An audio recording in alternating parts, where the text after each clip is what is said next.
Altre volte avevo sentito il lupo ululare, ma nell'alba di quel giorno, quanto tempo fa, parecchio ormai, un brivido mi corse lungo la schiena. Mi sembrava che il lupo fosse dentro casa.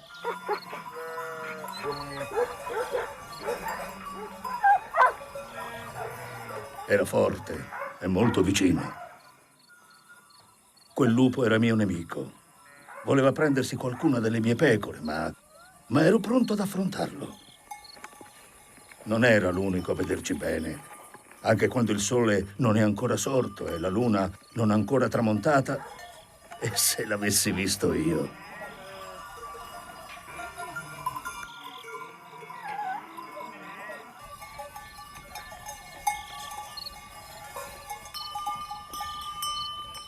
Da qualche tempo mi sentivo scontento per la vita che andavo facendo. Le albe, i tramonti e quel grande silenzio che è fatto delle voci della natura non mi davano più la gioia di un tempo.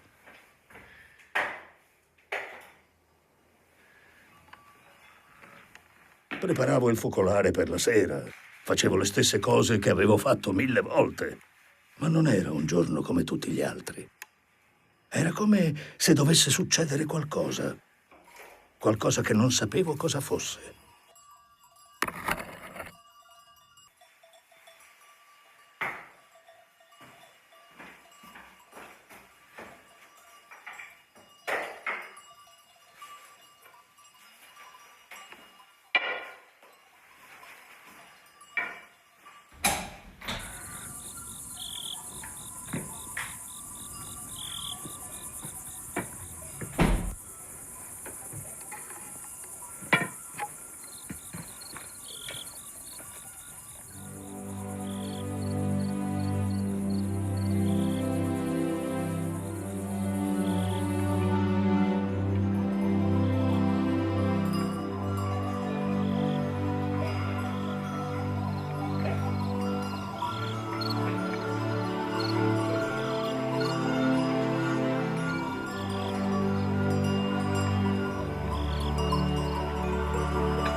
Uscite, non c'è da aver paura. La strada la sapete, andiamo.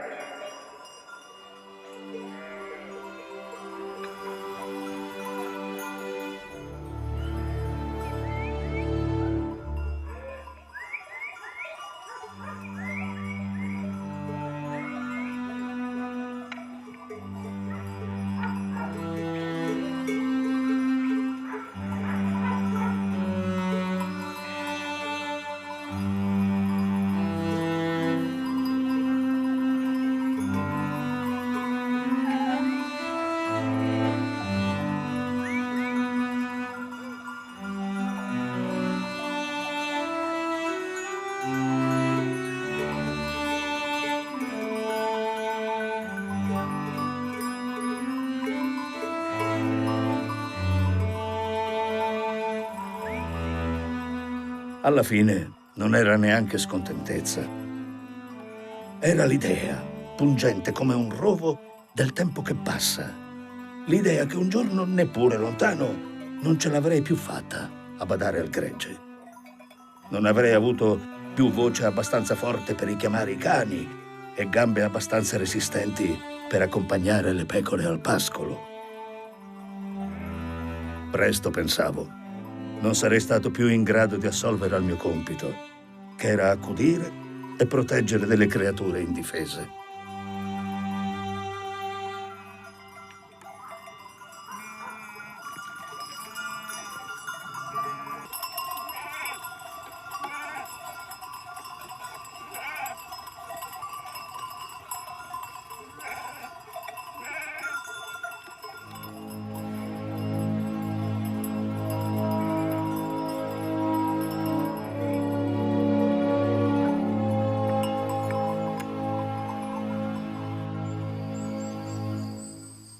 In tanti anni che facevo il pastore, mi era già capitato di perdere una pecora perché il lupo l'aveva trascinata via, o era stata l'aquila a piombare su un agnello per poi sollevarlo in alto nel cielo.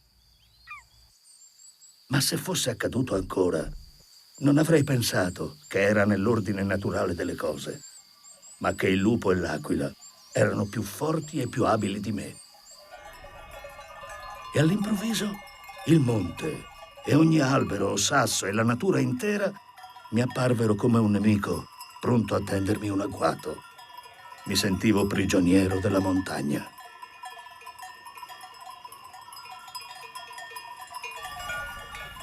Perciò avevo deciso, anzi avevo capito che decisione avevo già preso. Via, liberarmi di quel peso, vendere le pecore e i cani e andare a vivere in città. E avere finalmente quello che hanno tutti. L'acqua calda, la TV, l'auto parcheggiata sotto casa. In città c'erano i miei nipotini. Sarei stato con loro. Li avrei portati a giocare ai giardini, gli avrei comprato un gelato e li avrei guardati crescere, come fanno tutti i nonni. Era deciso e non ci sarei più tornato sopra.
Sembrava che quella strana danza di lepri, un po' lotta e un po' corteggiamento, volesse dirmi: ma perché te ne vuoi andare?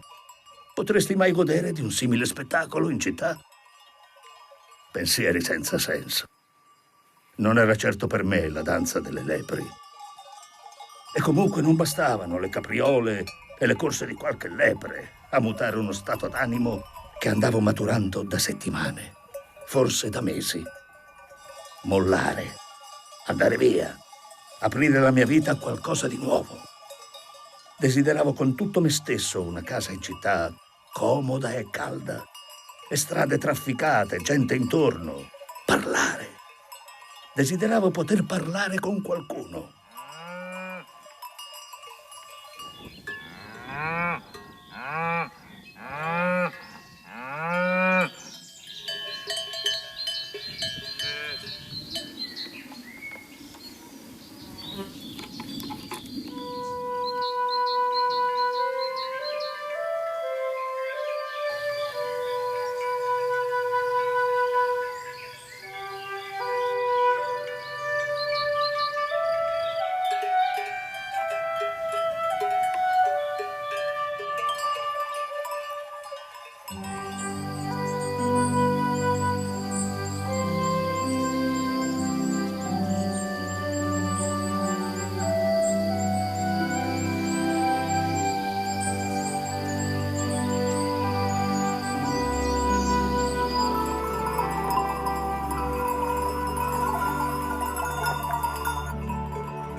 Il gregge si era fermato a brucare e io mi ero appena seduto quando vidi la volpe.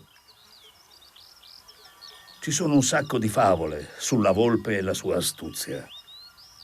Cercavo di ricordarle per poterle raccontare ai miei nipotini quando successe qualcosa di molto strano. Un'aquila e mi stava guardando.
Ancora esattamente le 8:30.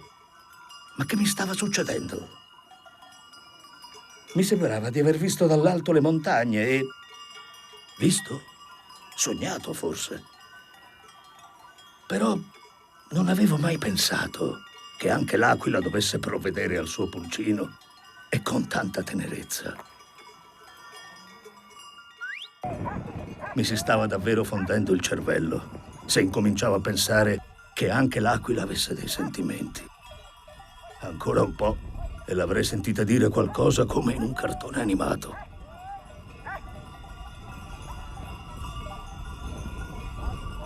Via! In marcia! Meglio camminare che riempirsi la testa di assurde visioni.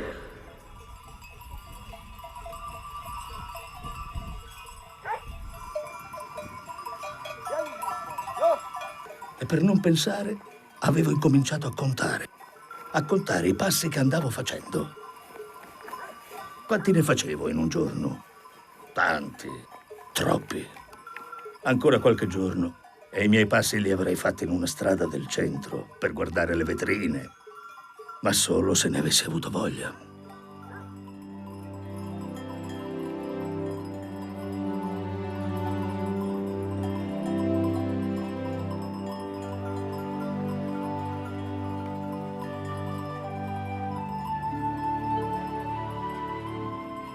Però, anche se non lo volevo, il mio pensiero tornava a quello strano volo e la sensazione di leggerezza e di pace, di libertà, di librarmi libero nell'aria, l'avevo provata davvero. Storie. Anche nei sogni si provano sensazioni che sembrano vere. Nella mia mente era nitida la visione dell'aquila sul nido, insieme al suo minuscolo pulcino ancora malfermo sulle piccole zampe.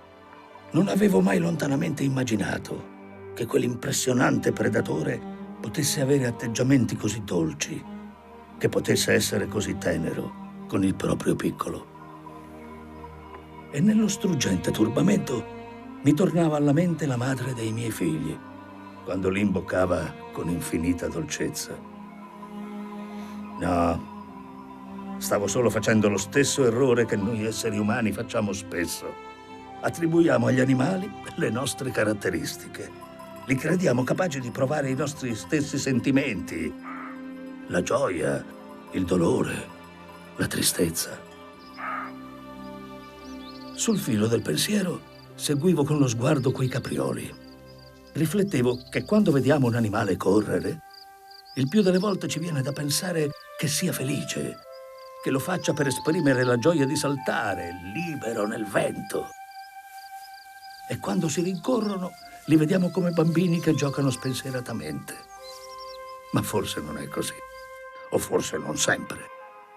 Quei due caprioli probabilmente si stavano semplicemente corteggiando o si inseguivano per affermare ciascuno la propria supremazia sul territorio. Puro impulso naturale, imprigionati dal loro istinto.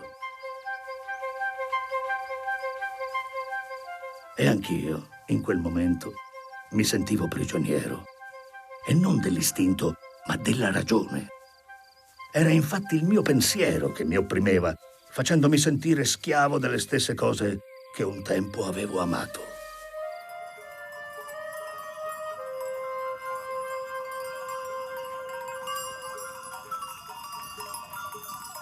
Ma presto sarebbe arrivata la liberazione. Lontano da qui, in città, avrei avuto tutta la libertà che volevo. Di andare al cinema, di dormire a volontà, di entrare in un negozio e provarmi un paio di scarpe leggere, di mocassini, e al diavolo i soliti scarponi. Certo che a vedere i mufloni con i loro piccoli sgambettare tra le ripide rocce era difficile non pensare alla felicità più primordiale, a quel senso di gioia che dà la vita stessa. Storie, ancora pensieri inutili. Il loro correre è solo un allenamento per fuggire ai predatori, cercare di salvarsi, vivere.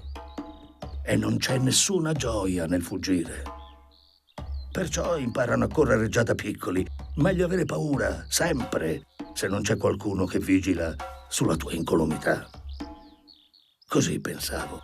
E quella responsabilità di dover provvedere alla sicurezza di altre creature, e non importa se erano pecore, mi pesava sempre più.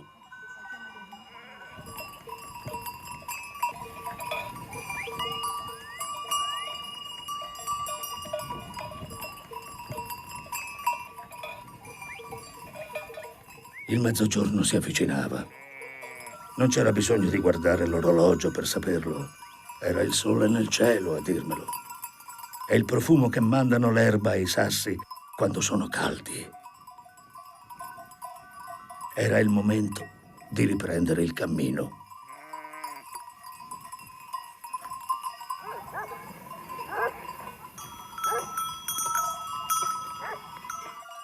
Ogni ora qui ha il suo profumo. Tanto che avrei potuto sapere che ora era anche bendato, solo annusando l'aria. Molto meglio sentire il profumo di un bel caffè entrando in un bar.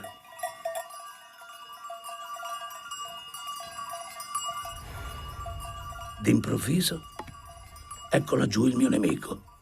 Di nuovo il lupo, di nuovo il pericolo.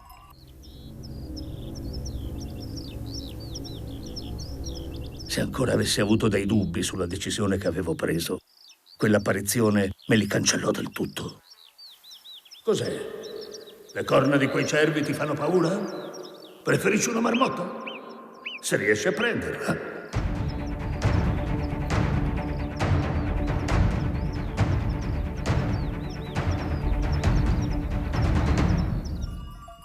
No, via tutto. Il gregge, i cani e quella vita randagia. Via da tutto.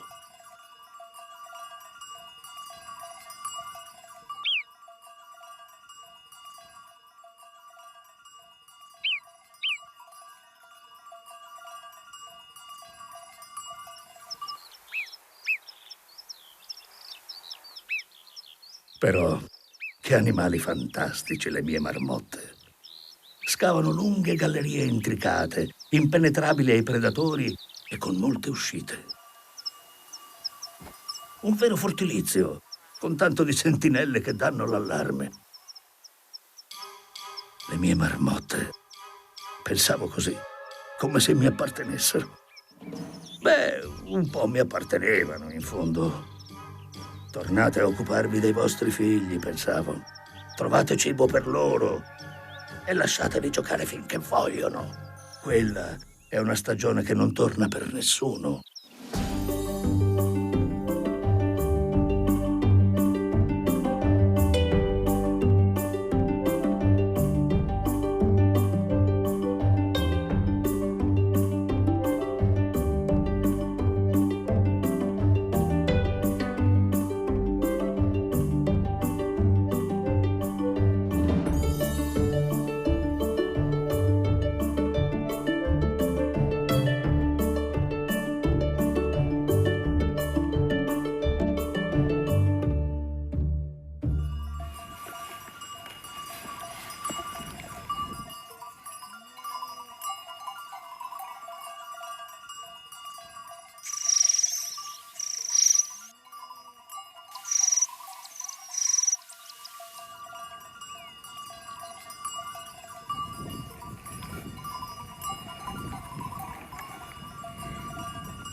Ecco le nuvole. Vuoi vedere che cambia il tempo?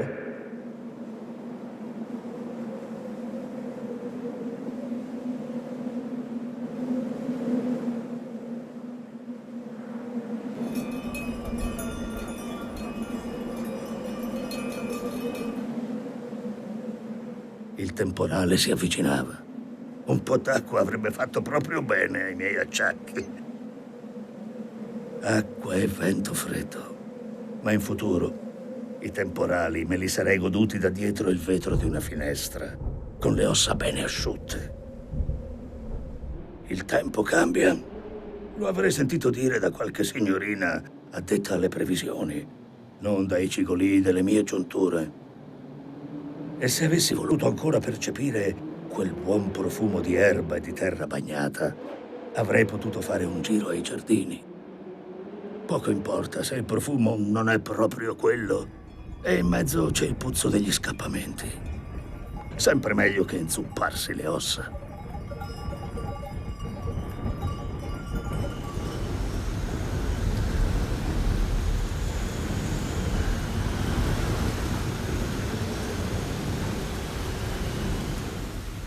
E il temporale arrivò.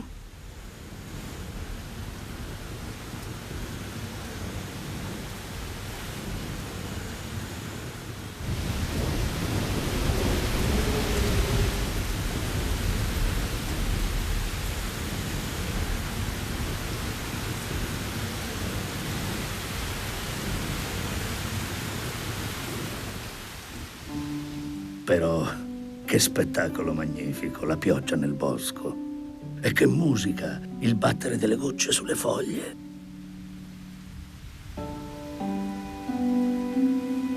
Tutti uguali sotto la tempesta, uomini, animali, piante. Tutti assoggettati e fatti umili di fronte al suo potere.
La pioggia era finita. Solo un acquazzone, per fortuna. E così potevamo rimetterci in cammino verso la beverata. Ancora per una volta, l'ultima, continuavo a ripetermi.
Da domani in avanti, continuavo a pensare, per bere non dovrò più cercare la fonte e sperare che la pioggia non l'abbia intorbidita. Basterà aprire il rubinetto. Anzi, mi comprerò l'acqua minerale. L'acqua minerale. Cosa c'è di meglio? Tutto pulito, tutto perfetto, tutto comodo e a portata di mano. Stavo ancora bevendo il primo sorso e di nuovo quella sensazione incomprensibile. Ma che mi succedeva ancora?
Ancora una volta ero stato turbato da una sensazione inspiegabile.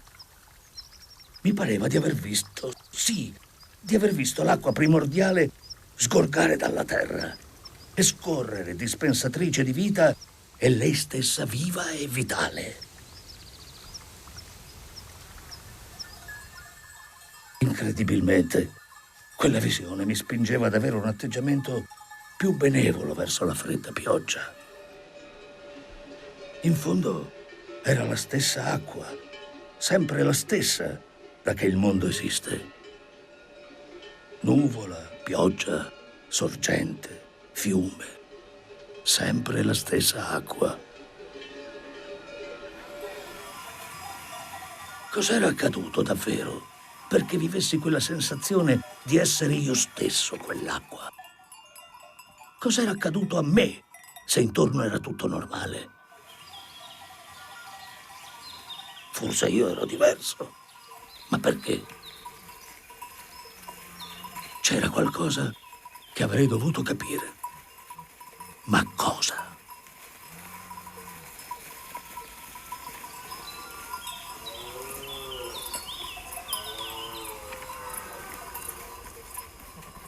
Decisi di passare dal bosco. Non era il percorso che facevo di solito. Nel bosco è più facile che qualche pecora si perda e diventi una facile preda.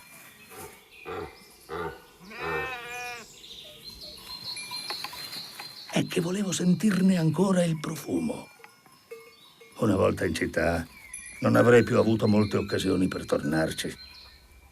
Anzi, non volevo tornarci.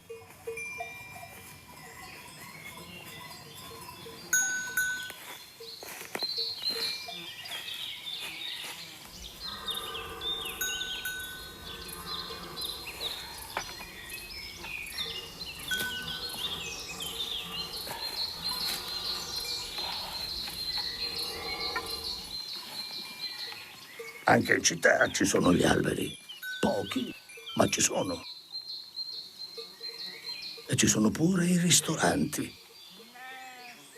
Uno si siede, ordina e gli portano da mangiare. Quello che vuole. Spaghetti alle vongole. Ora, perché mi erano venute in mente le vongole? Non le avevo mai mangiate. Magari non mi sarebbero neanche piaciute.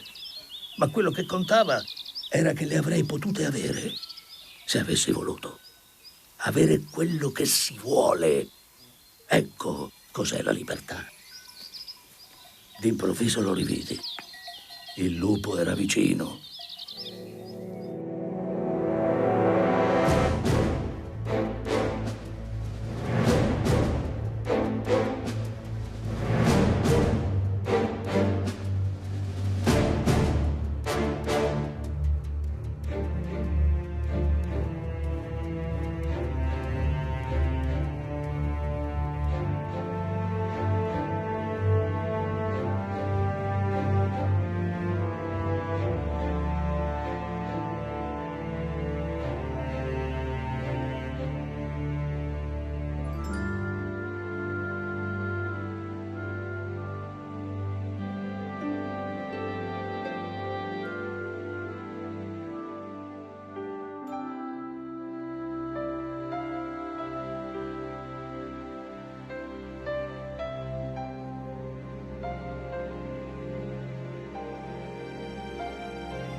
Perché i cani non abbaiavano? Solo io l'avevo visto? Ancora una volta, quella sensazione inspiegabile. Sembrava mi volesse parlare. E anche lui, come l'aquila, che tenerezza verso i suoi piccoli indifesi. Perché me li aveva mostrati? Sembrava l'avesse fatto apposta. Ma perché? Perché mi stava succedendo tutto questo? O il cervello non mi funzionava più, o ci doveva essere un senso. Che cosa mi voleva dire? Decisi di fare il giro più lungo per uscire dal bosco. La strada breve passava proprio dalla pozza, dove sapevo che quasi certamente ci sarebbero stati cinghiali e cervi ad abbeverarsi. Non volevo che scappassero per colpa mia. Solo il giorno prima non lo avrei fatto. Sarei andato per la mia strada senza curarmi di nulla. Perché tanto improvviso riguardo?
Cervi, lupi, marmotte, aquile. E i fiori del prato, la pioggia, gli alberi del bosco. Quante volte avevo visto tutte queste cose? Ogni giorno, per molti, molti anni, mi erano sembrate normali. Perché oggi mi sembravano così diverse, anche sì belle. Belle è un accidente. Mi facevo solo delle domande stupide. È ovvio. Avevo deciso di lasciarle e c'è sempre un po' di nostalgia quando si lascia qualcosa, no? Non ci dovevo pensare.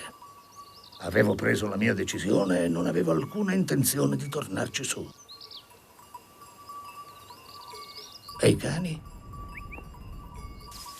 Mica potevo portarli in città. Avrei venduto anche loro, insieme alle pecore. Ci sarà pure qualche altro pastore che li vuole. Li avrei lasciati insieme al gregge. Per loro avrebbe deciso il nuovo padrone. E se anziché tenersi le pecore le avesse mandate al macello, beh, non sarebbero più stati affari miei. Qualcun altro avrebbe avuto questi pensieri, non io.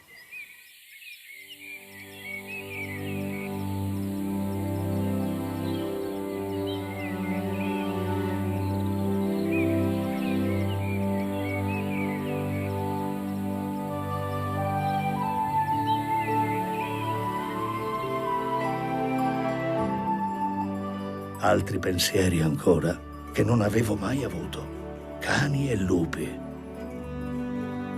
In fondo, la differenza era tanto piccola da essere quasi insignificante.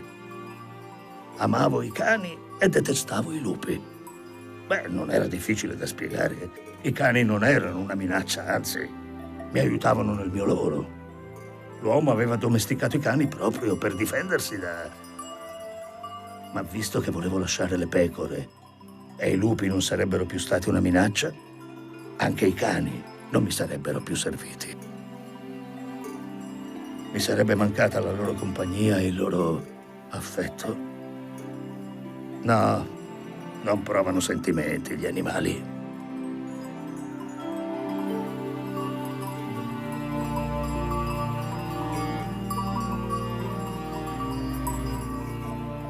Anche quella giornata stava ormai volgendo al termine.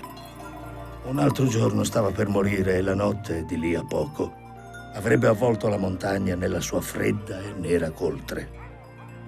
Le pecore, come ne avvertissero l'imminenza, si muovevano spedite verso casa, senza bisogno che le incoraggiassi.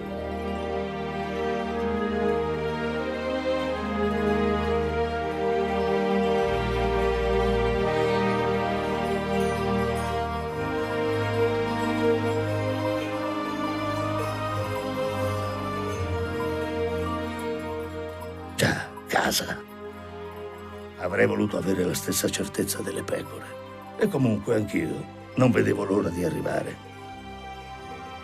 Mi sentivo stremato.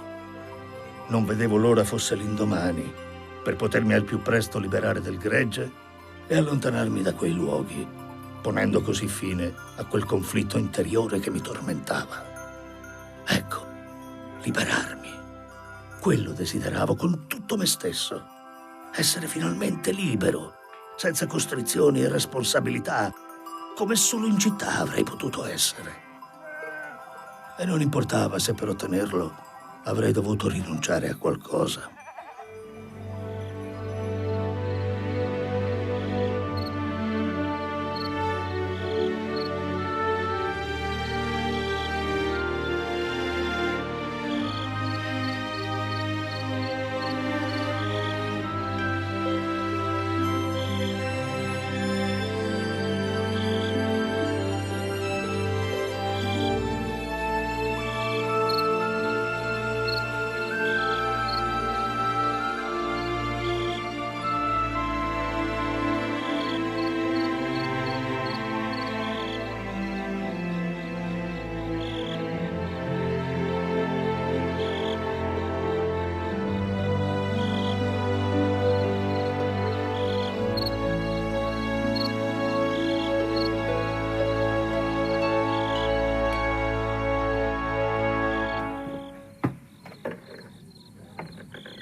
La casa mi sembrava perfino più fredda del solito. Alla fine mi mancherà tutto questo, dicevo dentro di me. E invece non mi mancherà, dicevo subito dopo. E i tramonti? Oh, ne ho visti abbastanza. E certo non mi mancheranno quei colori belli da farti piangere, che ti scaldano il cuore. E le sere, davanti al camino, con la silenziosa compagnia dei miei pensieri? Al diavolo, andrò al cinema o me ne starò a guardare la televisione. E nel frigorifero la cena pronta e il forno a microonde per scaldarla. Ma certo, lasciare la vecchia vita. In cambio avrei avuto tutto e non mi sarebbe mancato nulla. Ancora tu!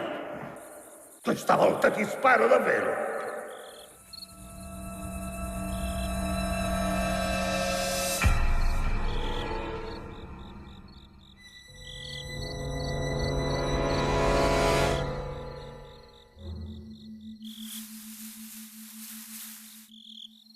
Non lo feci.